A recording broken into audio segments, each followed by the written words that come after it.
നമസ്തേ. രത്നവിശേഷങ്ങളുമായി രത്നശാസ്ത്രയുടെ പുതിയൊരു എപ്പിസോഡ് ആരംഭിക്കുകയായി.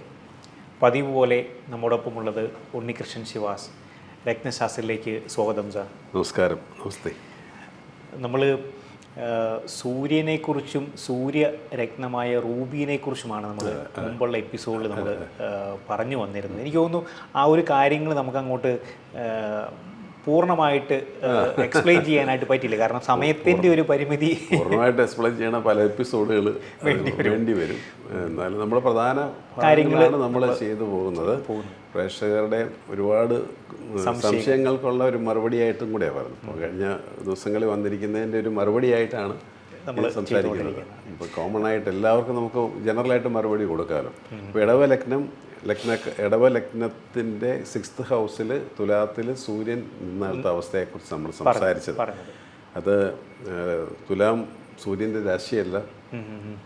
സൂര്യൻ അവിടെ കംഫർട്ടബിൾ അല്ല. സൂര്യന് നീചാവസ്ഥയുണ്ട്. ആ നീചാവസ്ഥ വരുന്നത് എന്തുകൊണ്ടാണ്, ഒരു ശനിക്ക് ഉച്ചസ്ഥിതി അവിടെ വരുന്നത് എന്തുകൊണ്ടാണ് എന്നൊക്കെ നമ്മൾ കുറച്ച് ടച്ച് ചെയ്ത് പോയി. അപ്പോൾ സൂര്യൻ്റെ നീചാവസ്ഥ പൂർണ്ണമായിട്ടും നീചപ്പെട്ടിട്ടുണ്ടെങ്കിൽ ആൾ ഇനി സൂര്യദശയാണെന്നോ അല്ലെങ്കിൽ സൂര്യൻ വളരെ മോശമായിട്ട് നിൽക്കുന്നെന്നോ അപ്പോൾ അതിനെ ഒന്ന് എൻഹാൻസ് ചെയ്യണമെന്നോ ഒക്കെ പറഞ്ഞ് സൂര്യൻ്റെ രത്നം ഒരിക്കലും ധരിക്കരുതെന്നാണ് പറഞ്ഞു വരുന്നതിൻ്റെ രത്ന ചുരുക്കം.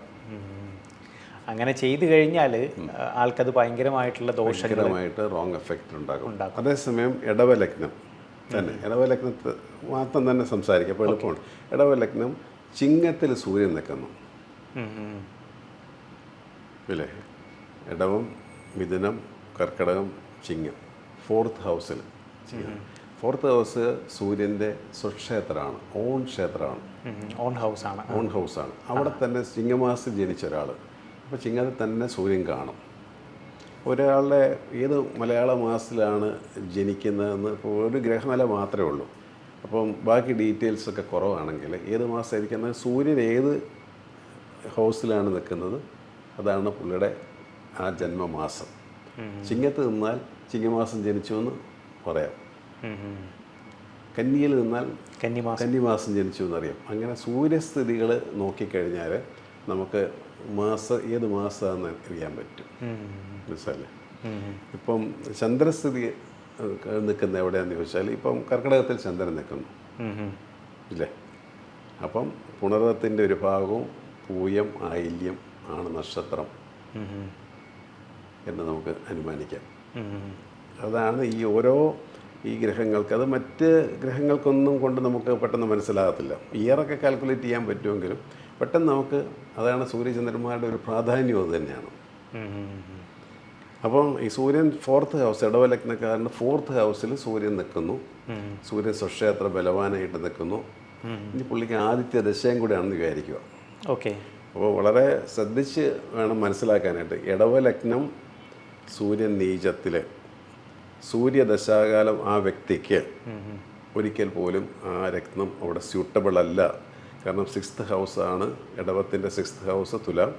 അവിടെ നീചപ്പെട്ട് നിൽക്കുന്നത് കൊണ്ട് രോഗങ്ങളും എക്സ്പോഷറുകളും ഈ പറഞ്ഞ പോലെ ഒരു സൽകീർത്തി ഒന്നുമില്ലാത്ത അവസ്ഥ, തെറ്റിദ്ധാരണകൾ ഉണ്ടാവുകയോ ചെയ്യുന്നത്. സൂര്യൻ നീചപ്പെട്ട് നിന്നാൽ തെറ്റിദ്ധാരണകൾ, നമ്മൾ എന്തെല്ലാം ചെയ്താലും അതിനകത്തൊരു അക്സെപ്റ്റൻസ് ഇല്ലാതെ വരിക, അംഗീകാരം ഇല്ലാതെ വരുന്ന അവസ്ഥയാണ് ഇടവലഗ്നക്കാർക്ക് സൂര്യൻ നീചത്തിൽ നിന്നാൽ. മനസ്സിലാവും? ക്ലിയർ. ഇതേ ഇടവലഗ്നക്കാരൻ വേറൊരു വ്യക്തി ചിങ്ങത്ത് ജനിച്ചിരിക്കുന്നു, സൂര്യദശ നടക്കുന്നു. 4th ഹൗസ് എന്ന് പറയുന്നത് വീട്, ലാൻഡ്, പ്രോപ്പർട്ടി എല്ലാമാണ്. ആ ഇടവലഗ്നത്തിൻ്റെ 4th ഹൗസ് ചിങ്ങം എന്ന് പറയുന്നത് സൂര്യൻ്റെ ഓൺ ഹൗസാണ്. മനസ്സിലായില്ലേ? അപ്പം സൂര്യൻ അവിടെ ഒരു പോസിറ്റീവായിട്ട് തന്നെയുള്ള. അപ്പം ഈ സൂര്യദശാകാലത്ത് വേണമെങ്കിൽ അച്ഛൻ്റെ പ്രോപ്പർട്ടിയിലോ അല്ലെങ്കിൽ അച്ഛൻ്റെ വീടോ ഒക്കെ ഈ വ്യക്തിയിലേക്ക് വന്നു ചേരുന്ന ഒരു സ്ഥിതിവിശേഷം കൂടെയാണ്. അപ്പോൾ ലഗ്നം നോക്കണം, ഇടവലഗ്നം എന്ന് ഓർത്തോണം. അതുകൊണ്ടാണ് നമ്മൾ ഓരോ വ്യക്തിയുടെയും ചാർട്ടാണ് ഇതിനകത്ത് ഇമ്പോർട്ടൻസ്. അത് കൃത്യമായിട്ട് നമ്മൾ നോക്കിയതിന് ശേഷമേ. അപ്പോൾ ഇപ്പോൾ ഇടവലഗ്നം, ഇപ്പോൾ പലരും ഈ ഷോ കണ്ടുകൊണ്ടിരിക്കുന്ന ആൾക്കാർ ഇടവലഗ്നമാണല്ലോ അവർ ചിങ്ങത്തിലാണ് സൂര്യൻ. അപ്പോൾ പെട്ടെന്ന് റൂബി ഊരി വെക്കരുത്. ഇടവലഗ്നക്കാർക്ക് മുമ്പേ പറഞ്ഞത് തുലാം രാശിയിൽ സൂര്യൻ നിന്നാലത്തെ അവസ്ഥയാണ് പറഞ്ഞത്. ആ ചിങ്ങത്തിൽ നിന്നാൽ റൂബി ധരിക്കുക അവർക്ക്. ഒരുപാട് ക്യാരറ്റേജ് ധരിക്കാൻ പാടില്ല എന്ന് മാത്രമേ ഉള്ളൂ. കാരണം ഹീറ്റ് പ്രൊഡ്യൂസ് ചെയ്യുന്ന സ്റ്റോൺ ആയതുകൊണ്ട് ഒരു മിനിമം ക്യാരറ്റേജ് മാത്രം ഉപയോഗിക്കും. എനിക്ക് തോന്നുന്നു ആ ഒരു സ്റ്റോണിൻ്റെ വെയിറ്റ് അല്ലെങ്കിൽ ക്യാരറ്റേജ് എത്രത്തോളം ഉപയോഗിക്കണം, ആ ഒരു വിവരങ്ങൾ നമുക്കൊരു ബ്രേക്കിന് ശേഷം പ്രേക്ഷകരുമായി പങ്കുവയ്ക്കാം.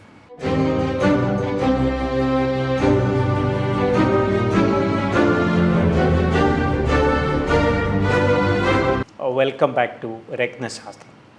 നമ്മൾ പറഞ്ഞു വന്നിരുന്നത് ആ വ്യക്തിക്ക് റൂബി മാണിക്യം അനുയോജ്യമാണ്, ആൾക്ക് ഉപയോഗിക്കാം. പക്ഷെ ആൾ ഉപയോഗിക്കുമ്പോൾ ശ്രദ്ധിക്കേണ്ട ഒരു കാര്യം എത്ര ക്യാരറ്റേജ്, അതിൻ്റെ തൂക്കം എത്രത്തോളം. സൂര്യദശയാണ്, സൂര്യൻ ചിങ്ങത്തിലാണ്, 4th ഹൗസിലാണ്. അതുകൊണ്ട് ഒരു 15 ക്യാരറ്റ് റൂബി ഇട്ടേക്കാന്ന് കരുതരുത്. അത് അപകടമാണ്. അത് അപകടമാണ്. കാരണം വെച്ചാൽ ബോഡി ടെമ്പറേച്ചർ മെയിൻറ്റെയിൻ ചെയ്യുന്നത് ഇതിന് ഈ റൂബി സഹായകമാണ്. ഇൻക്രീസ് ചെയ്യിക്കാൻ ചെയ്യാം, മനസ്സിലായില്ലേ? ഇൻക്രീസ്ഡ് ആവും പെട്ടെന്ന്. ബോഡി ഹീറ്റ് കൂടും. ബോഡി ഹീറ്റ് കൂടിയാൽ അസുഖങ്ങളുണ്ടാവും. ശരീരത്തിനകത്ത് പിമ്പിൾസ് പോലെ വരിക, ഭയങ്കര ചൂട് അധികമായിട്ടുള്ള അസുഖങ്ങളെല്ലാം കയറി വരാം. അപ്പോൾ അതിനൊരു മീഡിയം ലെവൽ, അതിനാണ് ക്യാരറ്റ് തൂക്കം. 200 milligrams = 1 ക്യാരറ്റ്. അതും നമ്മൾ കൃത്യമായിട്ടൊന്ന് നോക്കിയിട്ട് 2 ക്യാരറ്റ് ആയിരിക്കും ചിലപ്പോൾ ചേരുന്നല്ല, 3-ന് താഴെയായിരിക്കും നിൽക്കുന്നത്. അല്ലെങ്കിൽ ഒരുപാട് ബോഡി വെയിറ്റ് ഉള്ള ആളാണെങ്കിൽ അതിനനുസരിച്ച് ക്യാരറ്റ് ഒന്ന് ഇൻക്രീസ് ചെയ്ത് നമുക്ക് കൊടുക്കാൻ പറ്റും. ഇവിടെ നമുക്കൊരാളുടെ ശരീരഭാരം അല്ലെങ്കിൽ ബോഡി വെയിറ്റും നമുക്ക് വേണമെങ്കിൽ ഇതിനകത്തൊന്ന്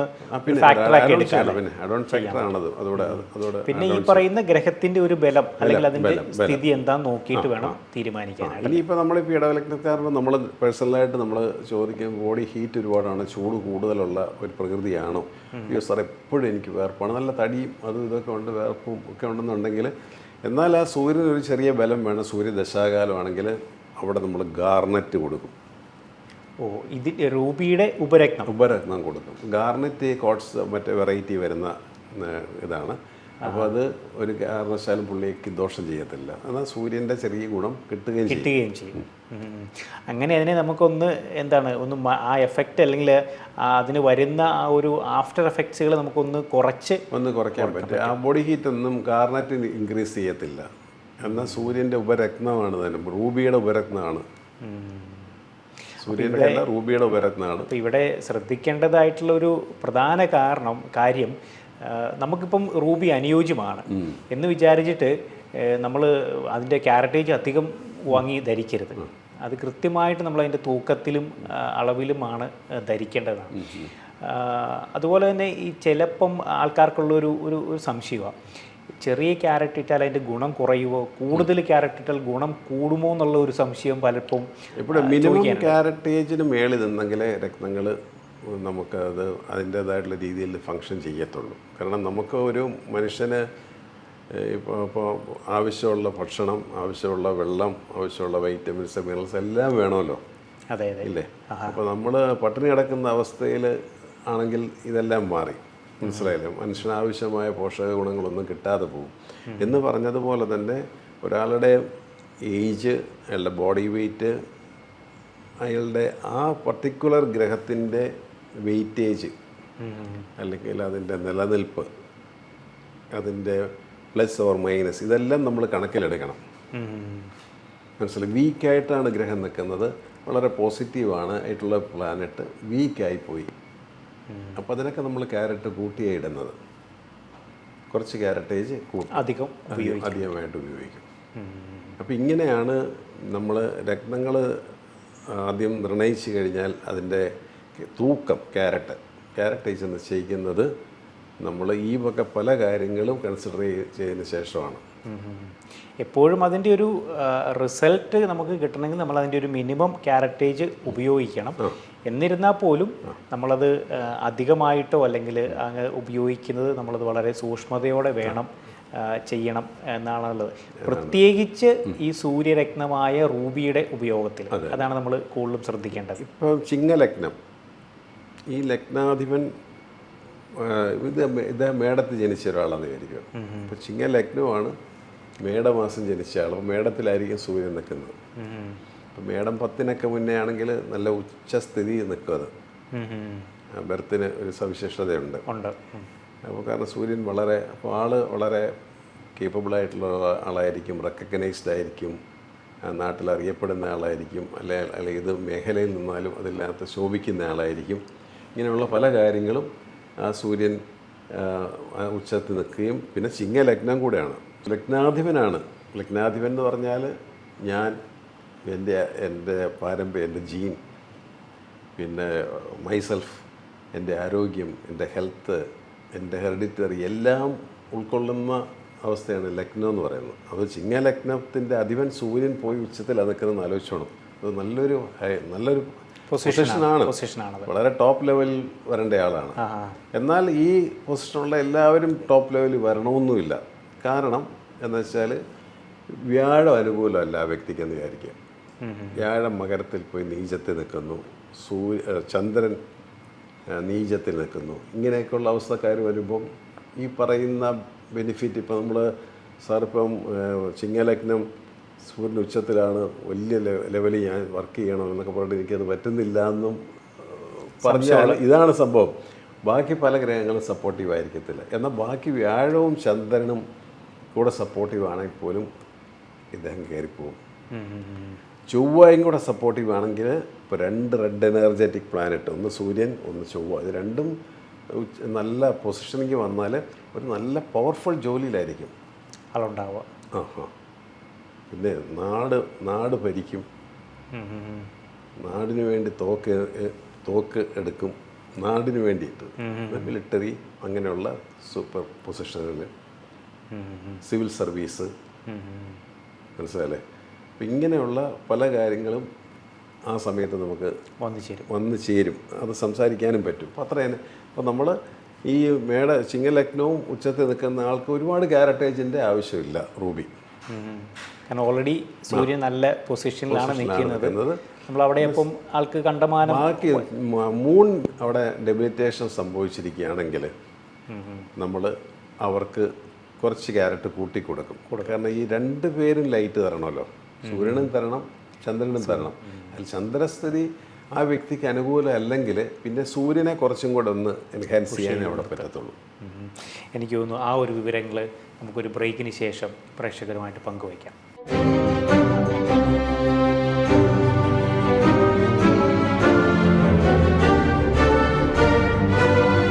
വെൽക്കം ബാക്ക് ടു രത്നശാസ്ത്ര. നമ്മൾ പറഞ്ഞു വന്നിരുന്നത് സൂര്യരത്നമായ റൂബിയെക്കുറിച്ചും റൂബിയുടെ ഉപയോഗത്തിൽ നമ്മൾ ശ്രദ്ധിക്കേണ്ട കാര്യങ്ങളാണ്. അതായത് റൂബി എനിക്ക് അനുയോജ്യമാണ് എന്ന് വിചാരിച്ചിട്ട് നമുക്ക് കണ്ടമാനം അല്ലെങ്കിൽ വെയിറ്റ് അധികം ഉപയോഗിക്കുന്നതും ഒരു അപകടം വരുത്തി വെക്കാം എന്ന് നമ്മൾ പറയേണ്ടത്. പിന്നെ അതിൻ്റെ പല പല പൊസിഷൻസ് നമ്മൾ പറഞ്ഞു. റൂബി ദശാകാലമാണ്, സൂര്യൻ്റെ ദശാകാലമാണെങ്കിൽ പോലും നമ്മൾ റൂബി ഉപയോഗത്തിൽ ശ്രദ്ധിക്കേണ്ട കാര്യങ്ങളൊക്കെ നമ്മൾ പങ്കുവച്ചു. അപ്പോൾ ഈ ക്യാരറ്റേജിനെ കുറിച്ചും പറഞ്ഞു. റൂബി ഇപ്പം നമുക്ക് ധാരാളമായിട്ട് കിട്ടുന്ന ഒരു രത്നമാണ്. അത് നമുക്ക് കണ്ടമാനം നമുക്ക് കണ്ടുവരുന്ന ഒരു രത്നം കൂടിയാണ്. ഇതിൻ്റെ ഒരു അവൈലബിലിറ്റി അല്ലെങ്കിൽ ഇത് കൂടുതൽ നമുക്ക് എവിടെ നിന്നാണ് ഇതിൻ്റെ ഒരു ലഭ്യതയൊക്കെ ഇപ്പോഴത്തെ ഒരു സാഹചര്യത്തിൽ? അതായത് ഏറ്റവും ബർമീസ് റൂബി ആയിരുന്നല്ലോ ആദ്യം മൈൻ എന്ന് പറയുന്നത് ബർമയാണ്. പലരും ചോദിക്കുന്ന ഒരു ചോദ്യം കൂടിയാണ്. ആൾക്കാരുടെ മനസ്സിൽ മുഴുവൻ എപ്പോഴും ബർമീസ് റൂബിയും നമ്മൾ നെറ്റിലടിച്ചാൽ ബർമീസ് റൂബി എന്ന് കയറി വരും.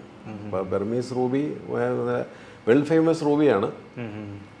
ഇപ്പം ബർമ തന്നെ ഇല്ല, അവിടെ മൈൻ ഇല്ല. മൈനിങ് ഉണ്ടെന്ന് സംസ്ഥാനം മെഡഗാസ്കർ ഇതാണല്ലോ ഇപ്പം. അവിടെ മെഡഗാസ്കർ അല്ല, മ്യാൻമറിൽ റൂബി മൈനിങ് ഉണ്ട്. പക്ഷെ അത്ര സഫീഷ്യൻ്റായിട്ട് കിട്ടുന്നുണ്ട്, നാട്ടിൽ വരുന്നില്ല ഇപ്പം. അപ്പം റൂബിയെക്കുറിച്ച് പറയുമ്പം ആൾക്കാർ വന്ന് ചോദിക്കുന്നത് റൂബി ഇതാണ് ബർമീസ് റൂബിയാണ് ചോദിക്കുന്നത്. ബർമീസ് റെഡ് റൂബിയാണത്. അത് കിട്ടാനേ ഇല്ല. ഒരു ബർമീസ് റൂബി കണ്ടിട്ട് ഞാൻ കാലങ്ങളായി കണ്ടിട്ടില്ല. ഇപ്പോൾ ഈ അടുത്ത കാലത്തൊന്നും ഞാൻ കണ്ടിട്ടില്ല. പിന്നെ വരുന്ന മൈനുകൾ ധാരാളം ഇപ്പോൾ ഉണ്ട്, മനസ്സിലല്ലേ. ഇപ്പം മൊസാംബിക്ക്, ആഫ്രിക്കൻ രാജ്യങ്ങളിൽ നിന്ന് ഇഷ്ടംപോലെ മൈനിങ് നടക്കുന്നുണ്ട് ഈ റൂബിക്ക്. മൊസാംബിക്കൊക്കെ നല്ല റൂബിയാണ്. കാരണം അവരുടെ മണ്ണ് തന്നെ അധികം ഉഴുതുമറിക്കാത്ത മണ്ണാണല്ലോ ഈ ആഫ്രിക്കൻ രാജ്യങ്ങളിലുള്ള മണ്ണുകൾ. അപ്പോൾ അതിനകത്ത് ഫലപുഷ്ടമായിട്ടുള്ള മിനറലൊക്കെ നന്നായിട്ട് റിച്ച് മിനറൽ ഉള്ള കൺട്രിയാണത്. അവിടെ നിന്ന് വരുന്ന ഫ്രൂട്ടൊക്കെ കണ്ടിട്ടില്ലേ? ആഫ്രിക്കയിൽ നിന്ന് വരുന്ന മാംഗോസ് ഇല്ലേ, അതൊക്കെ കണ്ടിട്ടില്ലേ? അതൊക്കെ എല്ലാം നല്ല റിച്ച് ആണല്ലോ. അത് നല്ല സഫീഷ്യൻ്റ് ആയിട്ടുള്ള നല്ല നല്ല ഫ്ലഷി ആയിട്ടുള്ള മാംഗോ ഒക്കെ അല്ലേ വരുന്നത്. എന്ന് പറഞ്ഞതുപോലെ തന്നെ റൂബിയും നല്ല റൂബി മൊസാംബിക് റൂബി ആയിട്ടാണ് ഞാൻ ഇപ്പോൾ എൻ്റെ അറിവിലും എൻ്റെ എക്സ്പീരിയൻസിലും ഞാൻ മനസ്സിലാക്കിയിരിക്കുന്നത്. എക്സ്പെൻസ് കുറവാണ്, കാരണം നല്ല മൈനിങ് നടക്കുന്നുണ്ട്, അതായത് കൂടുതലായിട്ട് കിട്ടുന്നുണ്ട്. ഇപ്പം ബർമീസ് റൂബിക്ക് ഇനി എവിടെയെങ്കിലും ഉണ്ടെങ്കിലും വലിയ വില വരുന്നത് എന്താണെന്ന് വെച്ചാൽ അത് അവൈലബിലിറ്റി ഇല്ല. മനസ്സിലായില്ലേ? ഇപ്പം ഈ മ്യാൻമർ അല്ലെങ്കിൽ ബർമീസ് റൂബിയും ഈ പറയുന്ന മൊസാംബിക് റൂബിയും തമ്മിൽ കളറിൽ എന്തെങ്കിലും വ്യത്യാസങ്ങളുണ്ടോ? ട്രാൻസ്പാരൻസി കൂടുതലുണ്ട്. ഈ മറ്റേ ബർമീസ് റൂബിക്ക് ട്രാൻസ്പെറൻസി കൂടുതലുണ്ട്. ഈ പറയുന്ന മൊസാംബിക് റൂബിക്ക് കളർ ടൈറ്റാനിയത്തിൻ്റെ ഒക്കെ ഒരു കണ്ടൻസ് കൂടുമ്പം വരുന്ന വ്യത്യാസങ്ങളാണ്. മിനറൽ കണ്ടൻസിലുള്ള വേരിയേഷൻസ് ആണ് ഈ കളറിനകത്ത് കല്ലുകൾക്ക് വ്യത്യാസം വരുന്നത്. അതായത് ബേസിക്കലി അതിൻ്റെ കണ്ടന്റ് വ്യത്യാസമില്ല, കൊറണ്ടമാണ്. ഗ്രൂപ്പ് അത് തന്നെ വരുന്നത്. റെഡിഷ് കളർ ടൈറ്റാനിയത്തിൻ്റെ ഏറ്റക്കുറച്ചിലുകൾ ഇതിനകത്ത് കളറിന് വ്യത്യാസം വരും. ഇതൊരു പിങ്ക് റെഡിഷ് പോലെ അത് തന്നെ വരുന്നത്, ആ ഒരു കളറിൽ വ്യത്യാസമുണ്ട്. പക്ഷേ ഇതിൻ്റെ അതിൽ അടങ്ങിയിരിക്കുന്ന കണ്ടൻസുകളൊക്കെ ഈ പറയുന്ന മിനറൽ ഗ്രൂപ്പുകളും കാര്യങ്ങളൊക്കെ സെയിം ഹാർഡ്നെസ് സെയിം ആണ്. ഒരു ഏത് മൈനിൽ നിന്ന് വന്നാലും റൂബിയുടെ ഹാർഡ്നെസ് 9 ആയിരിക്കും. മനസ്സിലല്ലേ? കാരണം അങ്ങനെയാണ് ഈ കല്ലുകൾ. അപ്പോൾ ആൾക്കാർക്ക് പുതിയ മൈനുകൾ ഇഷ്ടംപോലെ വരുന്നുണ്ട്, നല്ല നല്ല കല്ലുകൾ വരുന്നുണ്ട്. പഴയ പേരാണ്, അതായത് ട്രഡീഷണൽ ഒരു പണ്ട് തൊട്ടേ ആൾക്കാർ കേട്ട് പരിചിതമായത് ഈ ബർമീസ് റൂബിയാണ്. അപ്പോൾ എല്ലാവരുടെയും മനസ്സിലും ആ ഒരു സംഭവം രജിസ്റ്റർ ആയിട്ടിരിക്കുകയാണ്. പിന്നെ ബർമീസ് റൂബിക്കൊക്കെ ലക്ഷക്കണക്കിന് രൂപ വരും. ഒരാളുടെ ഉണ്ടേ തന്നെ കിട്ടത്തില്ല, അത് തരത്തില്ല. അവർ തന്നാൽ തന്നെ വലിയ വില കൊടുത്ത് നമുക്ക് വാങ്ങിക്കാൻ പറ്റും. അതായത് പ്രൈസിൻ്റെ കാര്യത്തിൽ ആദ്യം തന്നെ അതാണോ എന്ന് നമ്മൾ സംശയിക്കണം. കാരണം അത് പെട്ടെന്ന് ഗ്ലാസ് ഫില്ല് ചെയ്ത് കൊണ്ടുവരാവുന്ന ഒരു സാധനം റൂബി. അതായത് ഈ ട്രീറ്റ്മെൻറ്റുകൾ കൂടുതലായിട്ട് നടക്കും. ഗ്ലാസ് ഫില്ലിംഗ് ആണ് റൂബി നടക്കുന്ന നമ്പർ 1 ട്രീറ്റ്മെൻറ്റ്. കാരണം മൈനിങ് ചെയ്യുന്ന കമ്പനികളെന്ന് പറഞ്ഞാൽ കോടിക്കണക്കിന് രൂപ ഇൻവെസ്റ്റ് ചെയ്യേണ്ട ഒരു മൈൻ ചെയ്യുന്നതാണ്. മൈനിങ്ങിൽ കിട്ടുന്ന കല്ലുകൾക്കെല്ലാം ഒരേ തരത്തിലുള്ള കളർ കാണത്തില്ല, അല്ലെങ്കിൽ ഫ്രാക്ചർ കാണും. മനസ്സിലല്ലേ? അതിൻ്റെ ആക്സിഡൻസ് കാര്യങ്ങളൊക്കെ പറ്റിയിട്ട് അത് നമുക്ക് അവർക്ക് ഉപയോഗപ്രദമല്ലാത്ത തരത്തിലേക്ക് പോകും. അപ്പം അങ്ങനെ വരുന്ന കല്ലുകൾ ഗ്ലാസ് ഫില്ല് ചെയ്ത് നല്ല ഭംഗിയും രൂപഭംഗിയും പെടുത്തി ധാരാളം മാർക്കറ്റിലുണ്ട്. ഇന്ന് ഈ നെക്ലസുകളിനകത്തൊക്കെ വരുന്ന റൂബികളുണ്ടല്ലോ, ഇത് വലിയ ഷോപ്പുകളിൽ ചെന്നാലും റൂബി നെക്ലസ് കണ്ട ഭയങ്കര ഭംഗിയാണ്. കാരണം അതിനകത്ത് ഗ്ലാസ് ഉണ്ട്, ഗ്ലാസ് ഫില്ലിംഗ് ഉണ്ട്. റൂബിയുടെ സ്റ്റോണാണ്, റൂബിയുടെ ഹാർഡ്നെസ് കാണും, റൂബിയിൽ നിന്ന് സർട്ടിഫിക്കേഷൻസ് കിട്ടും, ഇതെല്ലാം കിട്ടും. പക്ഷെ ഗ്ലാസ് ഉണ്ട് അതിനകത്ത്, അത്രയും ഷൈനിങ് ആയിട്ട് നിൽക്കും. അത് ആ ഒരു തിളക്കം കിട്ടണമെങ്കിൽ വലിയ ഷൈനിങ്. ഇപ്പോൾ നമ്മളൊരു കല്ലിപ്പോൾ ഒരു സപ്ലൈയുടെ നിന്ന് നമ്മൾ ലോട്ട് എടുക്കുമ്പോൾ നമ്മൾ അതിനകത്ത് നോക്കുന്നത് ഭയങ്കരമായിട്ടുള്ള ഷൈനിങ് കല്ലുണ്ടെങ്കിൽ ഞാനെടുത്ത് അങ്ങ് തിരിച്ചു കൊടുക്കുന്നത്. ഇത് വേണ്ട, കാരണം ഇത് ഗ്ലാസ് ഫില്ലിംഗ് ആണോ നമ്മൾ സംശയിക്കണം. അപ്പോൾ അങ്ങനെയുള്ള ട്രീറ്റ്മെൻറ്റുകൾ ഈ രക്തങ്ങൾ വരുന്നതോടുകൂടെ തന്നെ അതിനുള്ള ഫേക്ക് രക്തങ്ങൾ, അല്ലെ ട്രീറ്റഡ് ഡിഫ്യൂസ്ഡ് സ്റ്റോണുകൾ ധാരാളം മാർക്കറ്റിലുണ്ട്. ട്രീറ്റിങ് ഡിഫ്യൂസ്ഡ് ഒന്നിനും കൂടുതലല്ലാത്ത. കാരണം ആ കല്ലിൻ്റെ ക്യാരക്ടർ എല്ലാം കൂടെ വെച്ച് നമ്മൾ ലാബിൽ ഗ്രോൺ ചെയ്ത് വരുന്ന കല്ലായിരിക്കും. ഹീറ്റിങ് വരുന്നത് പ്രത്യേക ടെമ്പറേച്ചറിൽ കല്ല് ഹീറ്റ് ചെയ്തിട്ട്, ഇപ്പോൾ യെല്ലോ സഫയർ ഹീറ്റ് ചെയ്തിട്ട് ബെറിലിയം എന്ന് പറയുന്ന കെമിക്കൽ ആഡ് ചെയ്ത് അത് കളർ കയറ്റുക, മഞ്ഞ കളർ. അതാണ് ഇന്ന് മാർക്കറ്റ് മുഴുവൻ. നിങ്ങളിപ്പോൾ ഏത് വലിയ ഷോപ്പുകളിലും അവിടെ എല്ലാം പോയി നോക്കുക, ഇളം മഞ്ഞ നിറത്തിലുള്ള കല്ലുകൾ കുറവായിരിക്കും. എല്ലാം നല്ല ഷൈനിങ് ആയിട്ടുള്ള നല്ല നാരങ്ങയുടെ കളറിൽ ഉള്ള ലെമൺ ആ ടൈപ്പിലുള്ള കല്ലുകളാണ് വരുന്നത്. മുഴുവൻ ഇത് ബെറിലിയം എന്ന് പറയുന്ന സാധനം ഇഞ്ചെക്ട് ചെയ്ത് വരുന്നതാണ്. ഇത് യെല്ലോ സഫയറിൻ്റെയോ അല്ലെങ്കിൽ ഇപ്പം റൂബിക്കും റൂബിയുടെയും കളർ എൻഹാൻസ്മെൻ്റ് ഒക്കെ ഉണ്ട്. അതിൻ്റെയൊക്കെ ഹാർഡ്നെസ് എല്ലാം കറക്റ്റ് ആയതുകൊണ്ട് അത് സർട്ടിഫിക്കേഷൻ കിട്ടും. കല്ലിന് മെയിൻലി അതിൻ്റെ ഹാർഡ്നെസ് കൂടെ കണക്കിലെടുക്കും സർട്ടിഫിക്കേഷൻ. ഹാർഡ്നെസ് ആ കല്ലിൻ്റെ റേഞ്ചിൽ നിൽക്കുന്നുണ്ടെങ്കിൽ ഇപ്പോൾ എമറാൾഡാണ് 7.5, അതുപോലെ തന്നെ കൊറംഡം, ഈ റൂബി അങ്ങനെയുള്ള സഫയർ കാര്യങ്ങളൊക്കെ ആണെന്നുണ്ടെങ്കിൽ സഫയർ ഗ്രൂപ്പ് അതിനെല്ലാം 9 ആയിരിക്കും, ഡയമണ്ട് എല്ലാം 10 ആയിരിക്കും. മനസ്സിലായില്ലേ? അപ്പോൾ ആ ഹാർഡ്നെസ് അത് അങ്ങനെ തന്നെ നിലനിൽക്കും. അപ്പോൾ അതിനെല്ലാം സർട്ടിഫിക്കറ്റിനകത്ത് നാച്ചുറൽ എന്ന് വരും. പക്ഷെ അങ്ങനെ ചെയ്യാൻ പാടുള്ളൂ. ഡീറ്റെയിൽഡ് സർട്ടിഫിക്കറ്റുകൾ എടുക്കുമ്പോൾ ഭയങ്കര എക്സ്പെൻസീവാണ് ഇട്ട് വരുന്നത്. ഡീറ്റെയിൽഡ് സർട്ടിഫിക്കറ്റുകൾ എന്ന് പറഞ്ഞാൽ ഇപ്പോൾ ഞാനൊരു യെല്ലോ സഫയറിൻ്റെ ഒരു ഡീറ്റെയിൽ സർട്ടിഫിക്കറ്റ് എടുത്തായിരുന്നു. അതിന് എൻ്റെ 12,000 റുപ്പീസോളം സർട്ടിഫിക്കറ്റ് ചാർജ് ആയത്. സർട്ടിഫിക്കേഷന് വേണ്ടി മാത്രം. കൺട്രി ഓഫ് ഒറിജിന് കാര്യങ്ങൾ എല്ലാം അതിനകത്ത് വരും. ആ സർട്ടിഫിക്കറ്റിന് ഭയങ്കര വില കൊടുക്കേണ്ടി വരും. അപ്പോൾ അത് അഫോർഡബിൾ അല്ല. അതും പിന്നെ ഈ സ്റ്റോണിൻ്റെ വിലയും എല്ലാം. പിന്നെ നമ്മളിപ്പോൾ ചെറിയ കല്ലുകൾ, ഇപ്പോൾ കഴിഞ്ഞ ദിവസം ആരോ ചോദിക്കുന്നുണ്ടായിരുന്നു, ഒരു വൈറ്റ് ടോപ്പാസിൻ്റെ ചെറിയ കല്ല്, എക്സ്പെൻസ് കുറവാണ് കല്ല്. ആ കല്ല് നമ്മളിവിടെ സർട്ടിഫൈ ചെയ്യണമെങ്കിൽ നമുക്ക് നല്ല കോസ്റ്റ് ചാർജസ് വരും. ഏകദേശം കല്ലിൻ്റെ പകുതി ചാർജ് സർട്ടിഫിക്കേഷന് പോകും. അതൊക്കെ നമ്മൾ ചിലപ്പോൾ ആൾക്കാർ റിക്വസ്റ്റ് കൊണ്ട് മാത്രം നമ്മളിപ്പോൾ കൊടുക്കും. അപ്പം നമ്മുടെ ഷോപ്പിൽ ഒട്ടുമുക്കാൽ സ്റ്റോൺസ് നമ്മൾ ലോട്ടിൽ നിന്ന് കല്ലെടുത്തിട്ട് അത് സർട്ടിഫിക്കറ്റ് നയിക്കുവാണ്. മനസ്സിലായില്ലേ? അപ്പോൾ അത് നമ്മളുടെ വിശ്വാസം നമുക്ക് കൊടുക്കാനുള്ള ആൾക്കാരുടെ ഒരു ഇതെന്നുള്ളൂ. ഈ സർട്ടിഫിക്കേഷൻസ് വരുമ്പോഴത്തേക്കും നല്ല നല്ല ഡീറ്റെയിൽഡ് സർട്ടിഫിക്കേഷന് നല്ല ചാർജസ് നമ്മൾ പേ ചെയ്യണം.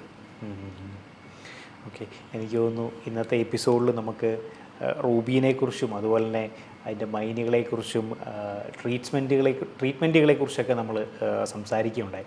കൂടുതൽ വിശേഷങ്ങളുമായിട്ട് അടുത്തൊരു എപ്പിസോഡിൽ നമുക്ക് കണ്ടുമുട്ടാം. ഇന്നത്തെ എപ്പിസോഡ് നമുക്ക് വൈൻഡപ്പ് ചെയ്യാം.